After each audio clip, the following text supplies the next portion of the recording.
संभव है कि उनकी विशेष कृपा से ही ये वाणी निकल पा रही है। चर्चा भी उस वक्त शुरू हुई उनकी जब जानकी कुंड अस्पताल के जैन साहब को पद्मश्री मिला।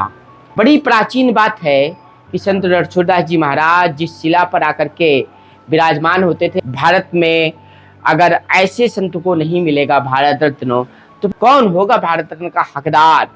जब जैन साहब को पद्मश्री मिला तो संत रणछोड़दास जी महाराज का नाम भी नहीं लिया गया। सत्य सनातन की बात में संत परंपरा का विशेष महत्व रहा है और चित्रकूट जो संत समाज की विरासत के लिए, संतों की तपस्या के लिए हमेशा से प्रसिद्ध रहा है। राजा राम स्वयं चित्रकूट आए तपस्वी बन करके और यहाँ एक साधना, तपस्या और तपस्वी संतों का दर्शन किए। आज मैं एक ऐसे संत समाज का परिचय, एक ऐसे व्यक्तित्व का परिचय, जीवन परिचय, और हो सकता है, संभव है कि उनकी विशेष कृपा से ही ये वाणी निकल पा रही है। लंबे समय से मन था कि संत रणछोड़दास जी महाराज के विषय में कुछ शब्द कहे जाएं, और चर्चा भी उस वक्त शुरू हुई उनकी जब जानकी कुंड अस्पताल के जैन साहब को पद्मश्री मिला।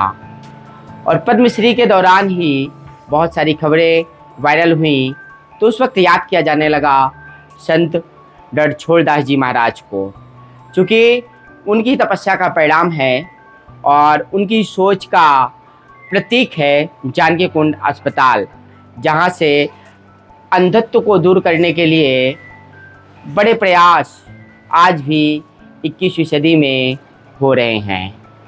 ज्योति के लिए एक दीपक जलाना भी बड़ा काम होता है। आप देखते हो कि बरहा के हनुमान जी का स्थान है जहाँ से मैं संत परंपरा पर बात कर रहा हूँ, और आज ये उसी स्थान के मैं आपको दर्शन करा रहा हूँ जहाँ महाराज जी स्वयं तप किए थे।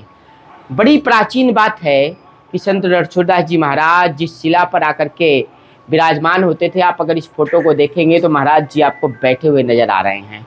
और संत रणछोड़दास जी महाराज जिस शिला पर बैठे हैं, तो जहाँ पर ये दीप आज भी प्रज्वलित हो रहे हैं। बताते हैं यहाँ के पंडित, यहाँ के शास्त्री जी, यहाँ के महाराज जी कि किन्हीं कारणों से यहाँ मंदिर बनाना पड़ा और उसको रूप दे करके इस प्रकार से बनाया गया। लेकिन ये जो दीप प्रज्वलित हो रहे हैं, उनकी ही आस्था पर, भगवान हनुमान जी की आस्था पर और संतों की तपस्थली होने की वजह से ही दीप का प्रज्वलन हो रहा है। बड़ा सवाल ये था कि जानकी कुंड अस्पताल में जिस प्रकार से अंधत्व का निवारण और संत समाज के द्वारा ही आज भी तमाम रोगियों को निरोगी काया प्राप्त होती है, गंभीर से गंभीर अवस्था में आने वाले संतों लोगों को महान संत, दिव्य संत, सिद्ध संत रणछोड़दास जी महाराज की कृपा से आज भी स्वास्थ्य लाभ प्राप्त होता है। तो क्यों ना भारत रत्न एक ऐसी महान विभूति के नाम पर मिलना चाहिए। भारत में अगर ऐसे संत को नहीं मिलेगा भारत रत्न, तो फिर कौन होगा भारत रत्न का भागीदार, कौन होगा भारत रत्न का हकदार। राजनीति में और समाज में हल्के फुल्के काम करने वाले लोग भी भारत रत्न से सम्मानित होते रहे हैं, या राजनीतिक लाभ के लिए या व्यक्तिगत लाभ के लिए भी भारत रत्न दिया जाता रहा है, ऐसा आरोप लगता रहा है। मैं नहीं कह रहा हूँ इस बात को, लेकिन चित्रकूट की धरा से, और अगर कहें तो स्वामी राम भद्राचार्य जी महाराज हों या चित्रकूट का संपूर्ण संत समाज, कांच मंदिर के ठीक सामने जानकी कुंड का जो अस्पताल है, एशिया का एक बड़ा अस्पताल माना जाता है, और बुजुर्गों को, बच्चों को, महिलाओं को, पुरुषों को, सबको ज्योति मिलती रही है। और एक बड़ी खबर ये भी निकल कर के आई कि आज भी महाराज जी वहाँ देखे गए, दर्शन दिए कुछ लोगों को। लोग बताते हैं कि गौशाला के पास एक वृद्ध संत कंबल डाल करके घूमते हुए कभी तो उनको नजर आए थे। तो संत समाज हमेशा अमर रहे हैं। जैसे नीम करोली महाराज जी की भी कथाएं हैं आज भी, कि महाराज जी किसी न किसी रूप में लोगों को दर्शन दे देते हैं, महाराज जी किसी न किसी रूप में लोगों पर कृपा कर देते हैं। एक ऐसी ही कृपा चित्रकूट में संत रणछोड़दास जी महाराज की विशेष कृपा से लगातार हो रही है।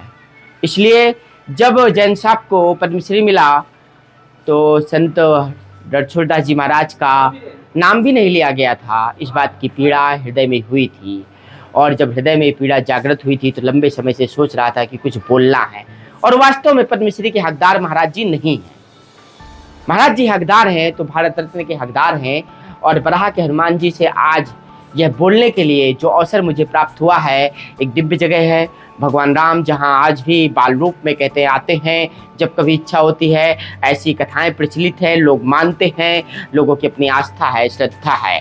तो मैं इस हनुमान जी के स्थान से, बराह के हनुमान जी के स्थान से और चित्रकूट और बुंदेलखंड और उत्तर प्रदेश के मुख्यमंत्री योगी आदित्यनाथ जी से भी अपील करता हूँ, भगवान के माध्यम से, इस वाणी के माध्यम से, कि संत रणछोड़दास जी महाराज को भारत रत्न देने का एक प्रार्थना पत्र तो कम से कम भारत सरकार को जाए, प्रधानमंत्री महोदय नरेंद्र मोदी जी को पहुँचे और राष्ट्रपति तक भी ये पत्र पहुँचे, जिससे इस पर विचार हो सके। जिन्होंने लोगों की नेत्रों को ज्योति प्रदान की है, जिनकी कृपा से इतना बड़ा लोक कल्याण का कार्य अनवरत हो रहा है, आगे भी होता रहेगा। बेशक निमित्त बहुत सारे व्यापारी होंगे, बेशक निमित्त आज वो डॉक्टर से भी हैं, बेशक निमित्त बहुत सारे लोग बनेंगे, लेकिन कहते आधारशिला जो रखता है, जिसका एक विचार होता है और वो विचार बड़ा, वो कृपा बड़ी है, तो महाराज जी की कृपा है। तो कुल मिलाकर के ऐसी ही संत बायोग्राफी के लिए, संतों की जीवन परिचय के लिए, ऐसी दिव्यवाणी के लिए और ऐसी बहुत सारी गूढ़ रहस्यात्मक बातों के लिए लगातार आप मेरे साथ फुल स्टॉप पर बने रहिएगा।